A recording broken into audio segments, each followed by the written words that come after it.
नमस्कार दोस्तों, मैं हूं विक्रांत और आप सभी का स्वागत करता हूं आपके ही अपने इस यूट्यूब चैनल पे। तो जैसा कि आप सभी को पता होगा कि इस चैनल पे हम मैथ्स के मिक्स्ड प्रैक्टिस सेट्स करते हैं और ये प्रैक्टिस सेट नंबर 4 है।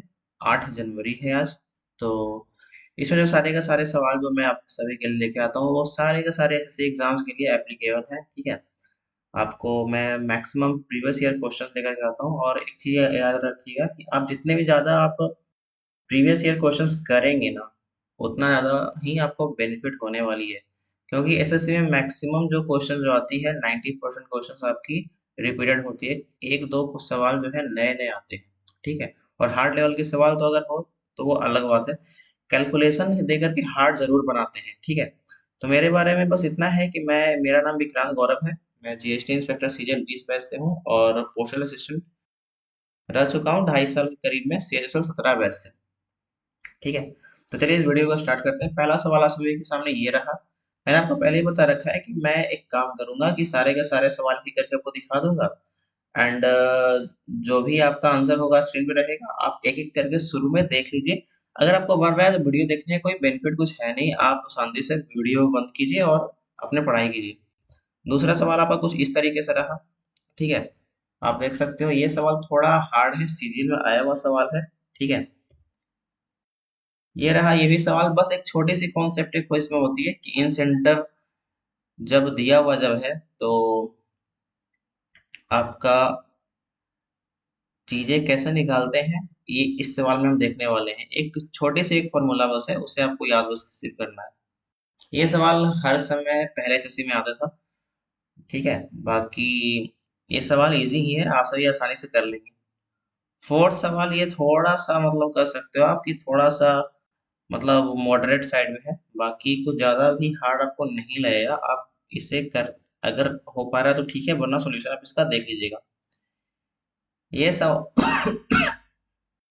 ये सवाल जो है आपका सीजीएल मेंस में आया हुआ सवाल है। एंड एक और चीज, इस सवाल में दो तीन कॉन्सेप्ट है, थोड़ा सा हार्ड लगेगा ये सवाल। बाकी अगर बन गया तो काफी अच्छी वाली बात है कि ये आपकी प्रिपरेशन जो है काफी ठीक लेवल पे है। और अगर नहीं बन पा रहा है तो कोई दिक्कत वाली बात नहीं है। सेवेंथ क्वेश्चन जो है, इस सवाल का मैं आंसर यहाँ पे लिखना मैं भूल गया। ठीक है, ये सवाल थोड़ा इस तरह से इसलिए लिखना पड़ा है क्योंकि जो है मतलब मैं लिखना भूल गया था। ठीक है, तो लास्ट में मैंने इसे इस तरीके से मैंने ऐड कर दिया। इस सवाल का आंसर तो मैं लिखना तो भूल गया था, बट यहाँ पे आपको सॉल्यूशन सबसे पहले इसी सवाल से हम कराते हैं। ये सवाल थोड़ा सा आपको ना ये कह सकते हो कि ये हार्ड लेवल तरफ है। बाकी थोड़ा सा आप कॉन्सेप्ट अगर आपको पता होगा तो ये सवाल आप आसानी से कर सकते हैं। यहाँ पे के बाई पी का वैल्यू पूछा हुआ है। के जो है आपका यहाँ पे है और पी जो है आपका यहाँ पे है। सबसे पहली बात, इन दोनों का स्क्वायर करने के बाद जीरो तभी आएगा जब ये इंडिविजुअली जीरो जब आए। तो इसका मतलब X cube plus one by X cube minus K equal to zero, और X plus one by X minus P equal to zero.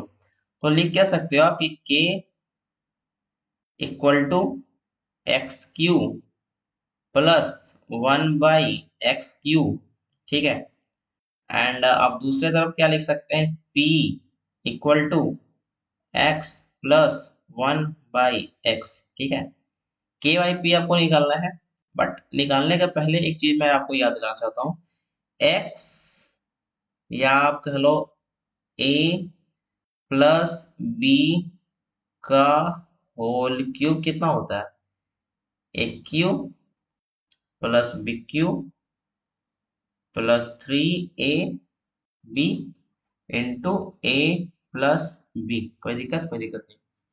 तो ये A cube plus B cube कितना हो जाएगा, ए प्लस बी का whole cube minus three A B into A plus B. कोई दिक्कत नहीं, ठीक है। तो यहाँ पे क्या होगा, यहाँ पे आप लिख सकते हो X plus one by X का whole cube minus three A B, A X into one by X cut जाएगा। ठीक है, three A B into X plus one by X. कोई दिक्कत नहीं। अगर आप यहाँ पे आप एक चीज देखोगे तो आप एक लिख सकते हैं x plus one by x common ले लेंगे आप। तो आप ये लिख सकते हो आप इसे x प्लस 1/x का होल स्क्वायर, ठीक है, -3, आप आसानी से इसे लिख सकते हैं, ठीक, equal to x plus 1/x को आप p लिख सकते हो, यहाँ पे आप देखने के बाद आप इसे लिख सकते हैं। तो ये हो गया x plus 1/x into P square -3 into, ठीक है। अभी आप k अपॉन p करोगे तो k आपका कुछ ये वैल्यू है, p से आपको डिवाइड करना है, ठीक है। तो ये आपको x प्लस 1/x कट जाएगा, तो आंसर जो हो जाएगा k बाई p का मतलब पी स्क्वायर -3, कुछ ये था आपका आंसर, ठीक है। इस सवाल को मैंने पहले इसलिए करवाया क्योंकि आंसर मुझे याद नहीं था, ठीक है, मतलब वैसे आंसर अभी याद है, मतलब करने का ये मतलब था कि अचानक से आंसर जो है याद नहीं आ रहा था, ठीक है। तो ये आंसर यही था पी स्क्वायर -3, और ये भी आपका सीजीएल में आया हुआ सवाल है। चलिए अब हम लोग पहले सवाल से चलते हैं। फर्स्ट सवाल कुछ आपके सामने स्क्रीन के ऊपर ये रहा, A and B are 2 points on a circle with centre O, ठीक है। ए और बी जो कि है 2 पॉइंट है किसी सर्कल के ऊपर जिसका सेंटर ओ है। ए टी एक टेंजेंट है, ऐसा है कि B A T equal to 45 degree, N जो है ओ ए के ऊपर कुछ पॉइंट कुछ है, such that B N equal to 10 centimetre, चलो ये भी हो जाएगा। Find the length of medium O M of triangle NOB, NOB में कुछ medium M, medium O M O M है, उसे आपको फाइंड आउट करना है। तो चलिए सबसे पहले तो आपको जो सवाल में दिया हुआ है उसे हम लेके चलते हैं। एक सर्कल, ठीक है, धीरे धीरे सर्कल हमारा गोल होते जा रहा है, ठीक है। तो यहाँ पे हम मान लेते हैं ए एंड बी 2 पॉइंट है, ठीक है। अभी आप एक चीज देखना इस सवाल में कि बी ए टी और ए टी जो है टेंजेंट है, तो 45 डिग्री अगर आप यहाँ पे बी को रखोगे तो टेंजेंट आपको टी इधर लाना पड़ेगा, ठीक है, इस साइड में। अगर आप बी को यहाँ पे रखोगे, बी को अगर आप यहाँ पे रखते हो और ए को यहाँ पे रखते हो, ये मेरे को आदत हो गया इस तरह से रखने का, ठीक है। तो और टेंजेंट टेंजेंट टी कुछ इस तरीके से हम मान लेते हैं, ठीक, और बी से ए को हम मिला देते हैं, ठीक है, और इसे यहाँ मिला देते हैं, ठीक। तो ये हो गया B T tangent. Angle B A T कितना दिया हुआ है, एंगल बी ए टी दिया हुआ 45 डिग्री, कोई दिक्कत, कोई दिक्कत नहीं, ठीक है। इस सर्किल का सेंटर ओ दिया हुआ था, सर्किल का सेंटर ओ दिया हुआ था, एंड यहाँ पे ये दिया हुआ है कि N is a point on O A, तो ओ ए कुछ इस तरीके का पॉइंट होगा, और एन हम यहाँ पे मान लेते हैं N is a point on O A, ठीक है। Such that B N equal to 10 centimetre, B N कुछ ये हो गया और बी एन के बारे में दिया हुआ ये 10 सेंटीमीटर है। Find the length of medium O M of triangle N O B, चलो ये एन ओ बी एक ट्राइंगल पहले हम बना लेते हैं, ठीक है, ये कुछ ये ट्राइंगल रहा। अब इसमें मीडियम ओ एम का मतलब क्या होगा, ओ एम कुछ इस तरीके से कुछ होगा, कुछ यहाँ पे होगा, ठीक है। तो हम मान लेते हैं ये एम पॉइंट है आपका, ठीक है।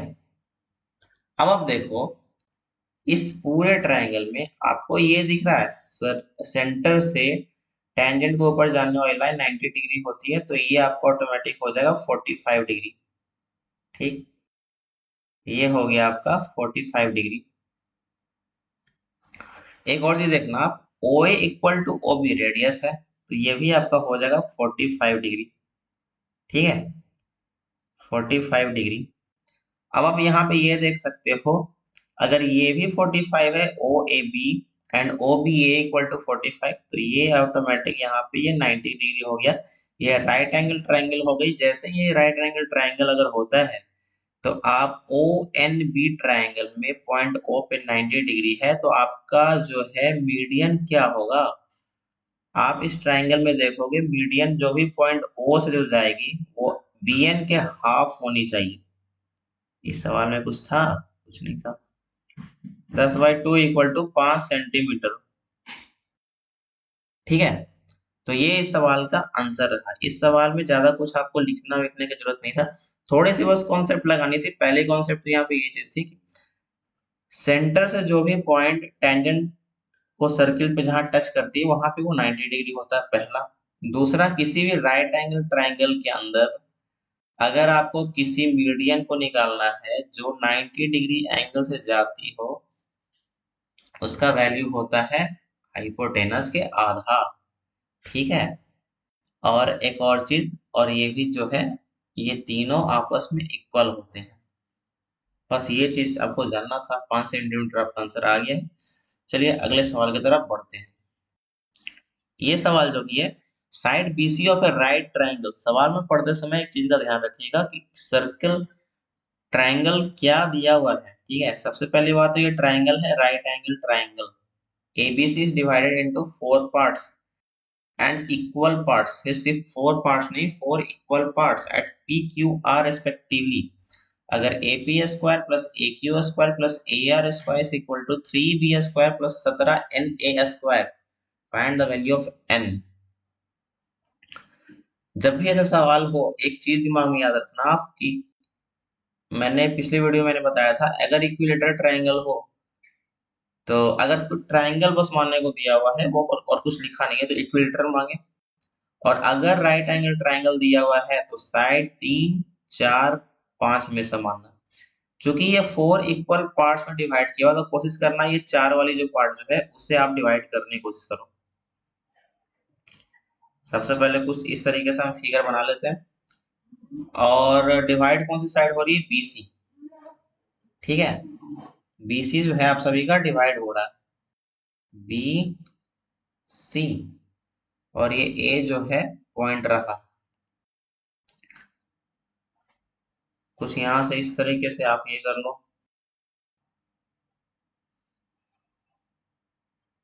ठीक है, ये P, ये Q और ये R। अभी फिर side BC of a right triangle is divided into 4 equal parts at P, Q and R if AP is square। ठीक है, तो ये आपका ठीक है। ये आप 3 आप इसे मान लें, और अगर ये 4 अगर आप मानते जैसे ही है, ठीक है, तो ये एक, एक, एक, एक, और ये आ जाएगा आपका 5। ठीक है, तो आपका ए आर, अभी आप इस डायरेक्ट इक्वेशन पे चलो। एपी स्क्वायर का वैल्यू क्या होगा? एपी स्क्वायर का वैल्यू होगा एसी स्क्वायर मतलब 3 का स्क्वायर प्लस पीसी का स्क्वायर मतलब यहाँ पे 1 2 3, इसका भी 3 का स्क्वायर, तो 3 3 9, 3 3 9, 9 9 18। फिर चलते हैं एक्यू स्क्वायर की तरफ। तो एक्यू स्क्वायर का जो वैल्यू जो आपको होने वाला है, 3 का स्क्वायर प्लस 1 1 2 का स्क्वायर मतलब 3 3 9, 2 दूना 4, 13, प्लस ए आर का स्क्वायर, 3 का स्क्वायर प्लस 1 का स्क्वायर 10। ठीक है, एंड 3b²। आप ट्राइंगल के सबसे पहले प्रॉपर्टी में पढ़ते हो, ये अगर एंगल बी है यहाँ पे, तो इसके जस्ट सामने वाला ये पूरा का वैल्यू छोटा बी हो जाएगा। एक नॉर्मल सी कंडीशन है शो करने की। ठीक है, अगर ये ऊपर में ए है तो ये पूरा का पूरा ये छोटी ए हो जाएगी। कोई दिक्कत? कोई दिक्कत नहीं। तो 3b², बी स्क्वायर का वैल्यू कितना है? 3, 3 तिया 9, 9 तिया 27। कोई दिक्कत? Plus 17na²। ए का क्या है? 4, मतलब 4 चौके 16 गुना 17 गुना n। अभी आप ये बताओ कि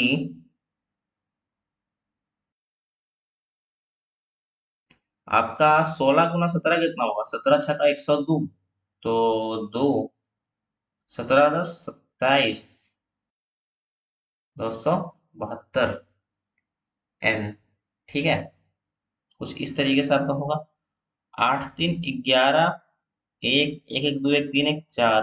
ठीक है, इसमें से आपको 27 माइनस करना है। ठीक। अभी आपका ये 27 होगा या कुछ और भी होगा? आप एक बार ध्यान से देखें, इसमें आपका 3b² है।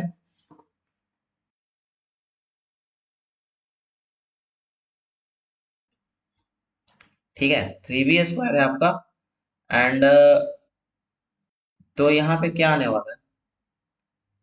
b का वैल्यू कितना था? 3। ठीक है, 3 यहाँ पे था। AP² plus AQ² plus AR का स्क्वायर। ठीक है, AR का स्क्वायर यहाँ पे था। ठीक। तो b का मतलब 3 यहाँ पे हो गया। तो 3 या 9b²। ठीक। 18, 8 3 11 41 बराबर 27 प्लस 272। कोई दिक्कत? कोई दिक्कत नहीं। ठीक है। तो इसके बाद आपका इक्वेशन जो है वो किस तरह से आगे बढ़ने वाला है?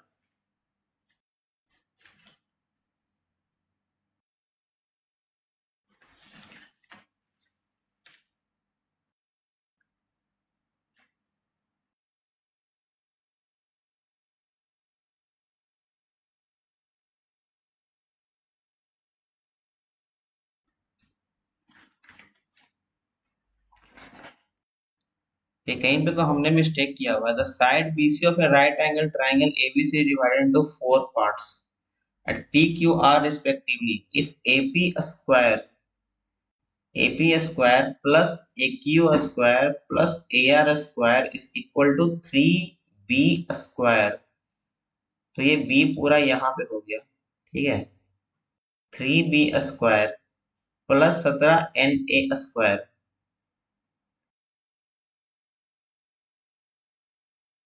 Find the value of n।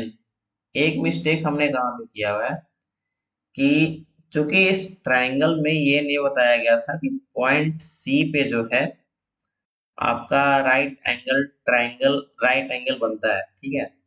But जो सवाल में मेरे को याद है, उस सवाल में ये चीज था कि बी पॉइंट पे जो है आपका 90 डिग्री बनता है। तो इस हिसाब से हमने एक जगह पे बस मिस्टेक बस किया है। यहाँ पे बी जो है ये यहाँ पे है और सी ये यहाँ पे है। ठीक है। तो ये हो जाएगा क्या, बी ये पॉइंट हो जाएगा पूरा। ठीक है, बी ये होगा ही नहीं। ये मैं सोच रहा हूँ कहीं पे तो कुछ मिस्टेक किया हुआ है। ठीक है। तो बी यहाँ पे अगर हो जाएगा तो 25 और ये 75 ये हो जाएगा। ठीक है। एंड तो ये 75 हो गया आपका। तो इधर 75 चला जाएगा तो माइनस में कुछ होगा। 5 में से गया 4 और 6 में से 4 गया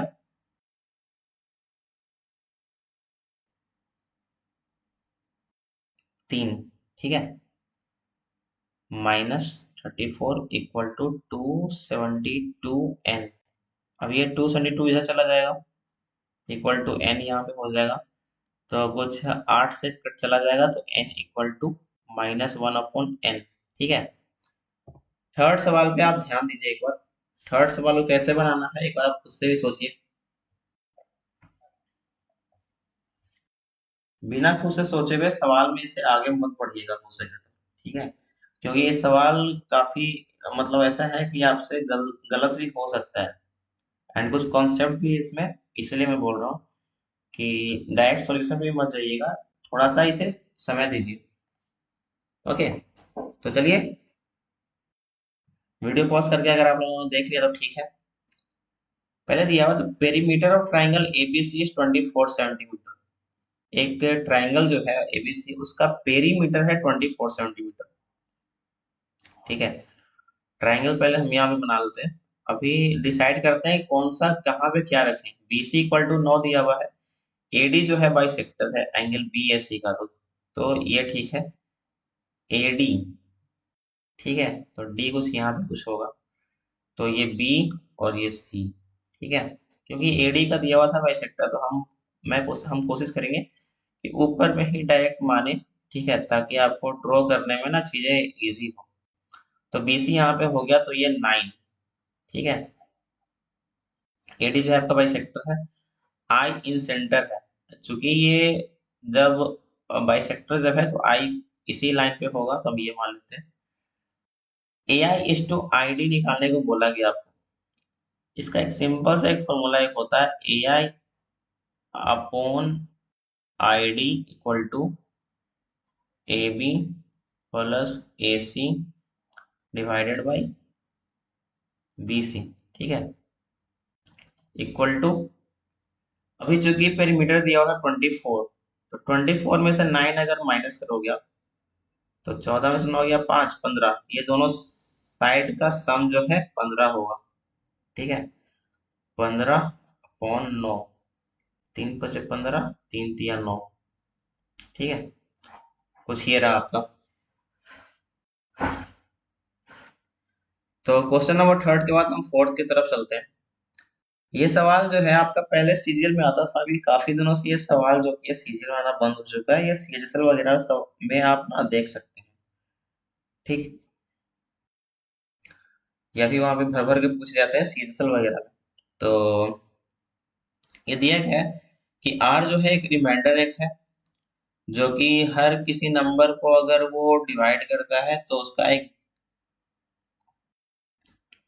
रिमाइंडर आर निकल करके आता है। ठीक है, वो ग्रेटेस्ट नंबर कौन सा है? डी। ग्रेटेस्ट नंबर निकालने के लिए सबसे पहले क्या करते हैं हम, आप सबसे पहले तो ये सवाल जैसे ही आए, सबसे पहले सारा का सारा आप नंबर लिख लें, 560170992, इन सब का आपस में माइनस करके जो भी आए वो आप लिख लिया करें।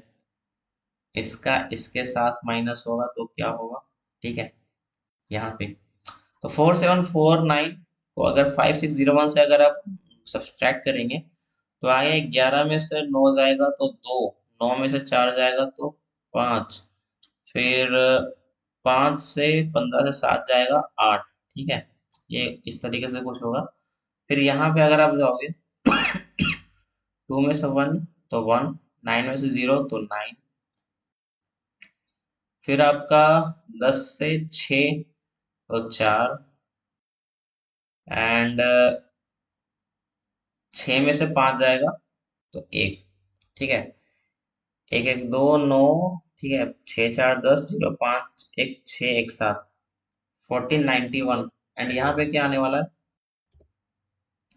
4749 को माइनस करेंगे 7092 से, तो 12 से 9 जाएगा तो वो होगा 3, 8 से 4 तो 4, 10 से 7 3, एंड 6 से 4 तो 2। ठीक है, ये कुछ ये आपका आने वाला है। ठीक, आप इन तीनों नंबर को देख करके एक चीज तो आपको समझ में आ रहा होगा कि ये जो है, जो भी नंबर जो आने वाला है वो हमारा इवन तो नहीं है, ओड ही होना चाहिए। ठीक है, तो इस सवाल को हम प्रोसीड कैसे करेंगे? कोशिश करो आप इसमें से इवन हटाने के लिए, तो इवन हटाने के लिए आपको 2 से डिवाइड करना पड़ेगा। तो नंबर क्या आएगा, 2 चौके 8, 2 दूना 4, 2 छक्का 12। इसमें से फिर भी अभी भी इवन बचा हुआ है, क्योंकि आप 4 से डायरेक्ट माइनस डिवाइड करते तो हो जाता। 2 दूना 4, 2 का 2, 2 तिया 6।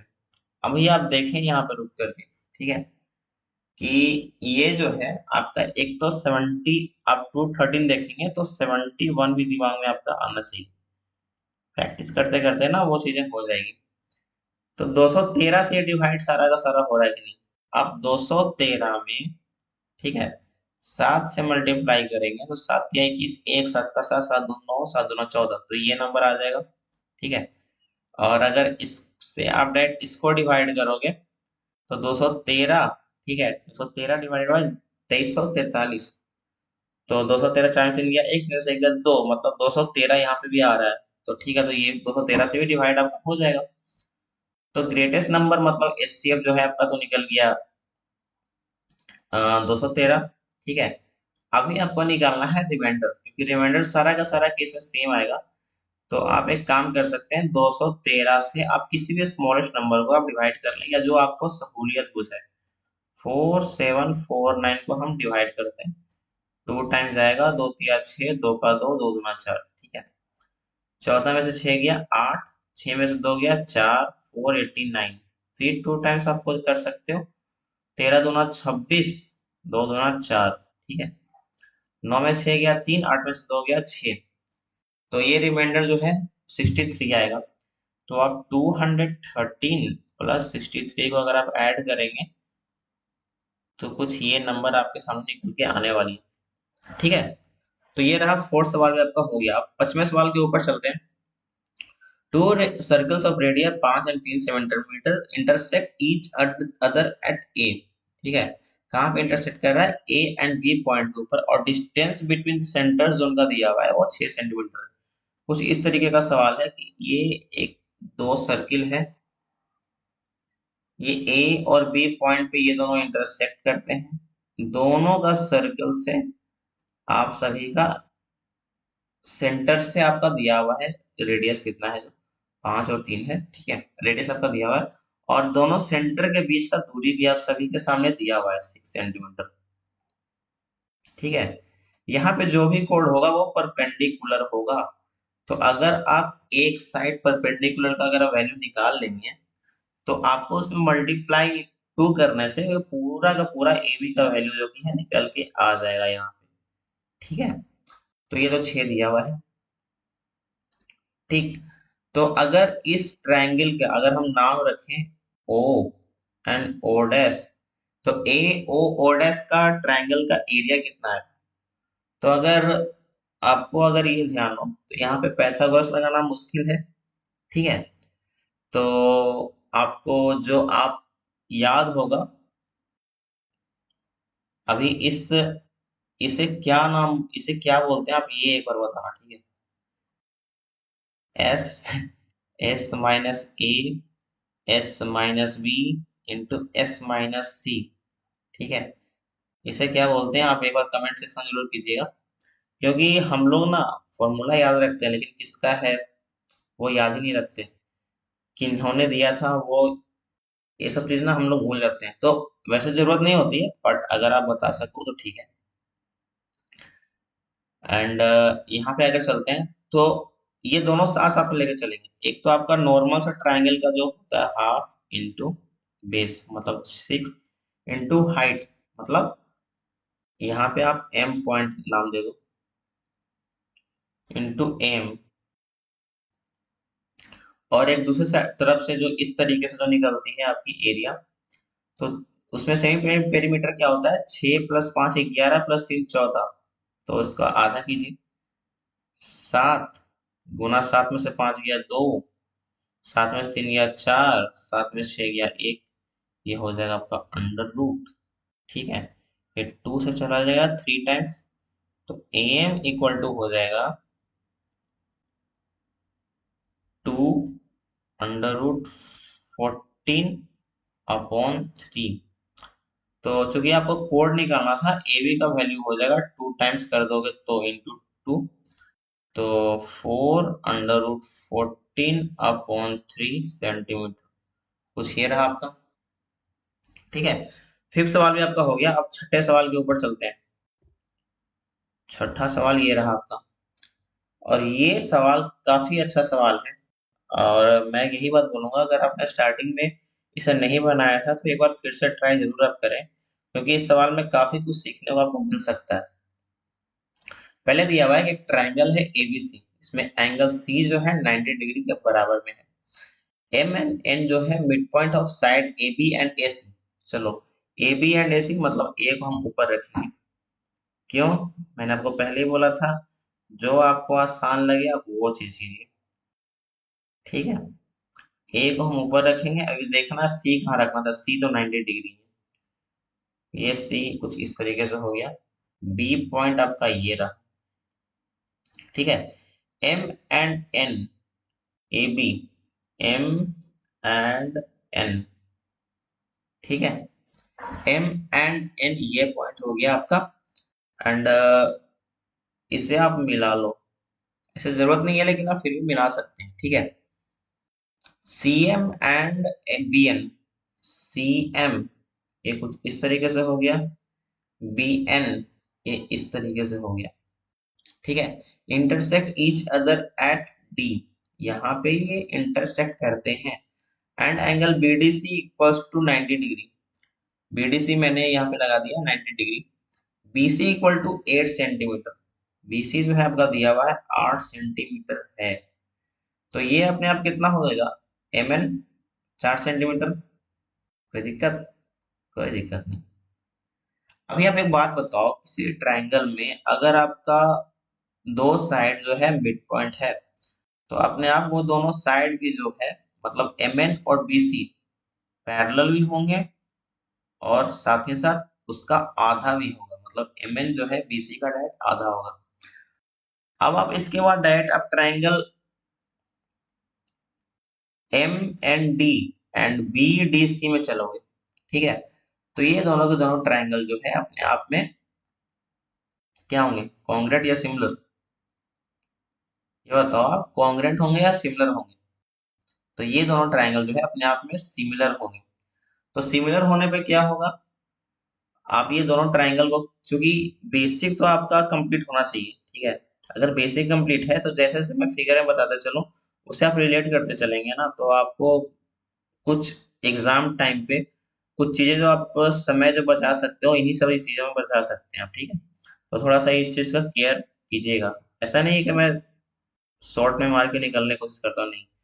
थोड़े मैं इसलिए मैं बता देता हूँ ताकि एग्जाम के टाइम पे जो प्रेशर जो होता है उसमें कुछ कुछ चीजें आप बचा सकते हैं। तो यहाँ से आप काफी सारा समय बचा सकते हैं आप। अभी जैसे कि आपको लग रहा होगा कि ये जो है ये दोनों सिमिलर है, ठीक है? तो इसका मतलब ये जो है आपका, अगर हम रेशियो के फॉर्म में लिखें तो ये 2 होगा, तो ये 1 होगा, ठीक है? मतलब डीएन की बात मैं कर रहा हूँ, 1 यूनिट अगर है तो बीडी जो है 2 यूनिट है। यूनिट में बात कर रहा हूँ, सेंटीमीटर का नहीं। ये 4 और 8 जो भी है यहाँ पे ये सेंटीमीटर में है, ठीक है? और मैं फिलहाल यूनिट की बात कर रहा हूँ। अभी आप इस फोटो को ना, इस पिक्चर को इमेजिन करो। चलो मैं साइड में एक पिक्चर और बनाता हूँ। साइड में एक पिक्चर हम और बनाते हैं, और ये पिक्चर कुछ इस तरीके से है, एन सी डी, ठीक है? और ये रहा आपका 90 डिग्री, ये रहा कुछ इस तरीके से। ये पॉइंट था आपका डी, और यहाँ पे भी है 90 डिग्री। यहाँ पे ये 8 सेंटीमीटर, यहाँ पे ये 2 यूनिट, यहाँ पे ये 1 यूनिट।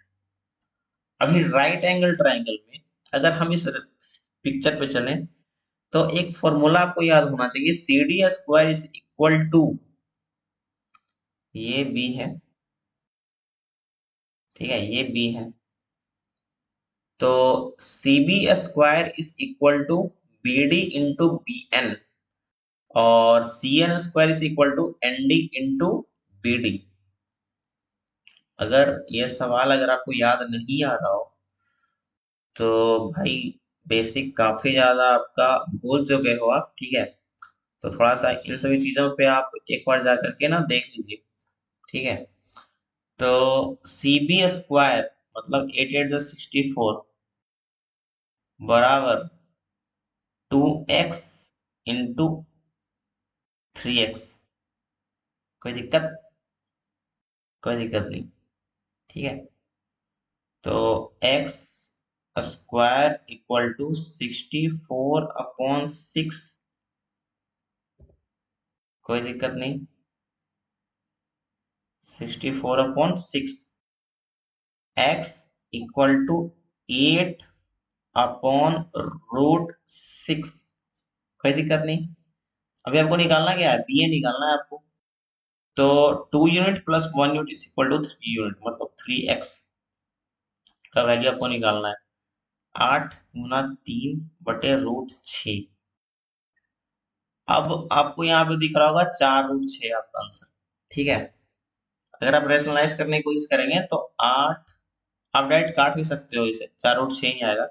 बट थोड़ा चूंकि ये सवाल लास्ट है, थोड़ा सा लिखने में भी अच्छा लगता है ना, तो हम लिख लेते हैं थोड़ा, ठीक है? और नीचे भी √6 से गुणा करेंगे तो नीचे में 6 आएगा। ये 3 से 2 टाइम जाएगा, ठीक है? 2 से ये 4 टाइम जाएगा। अभी ये काफी अच्छा लग रहा है, खूबसूरती इसकी निखर के आ रही है। 4√6 सेंटीमीटर। चलो, यही था पूरे के पूरे सेक्शन में। 7 सवाल मैंने पहले ही आपको बता दिया था, तो इसका कोई जरूरत है नहीं। ठीक। और छठा सवाल ये था, पांचवा ये रहा।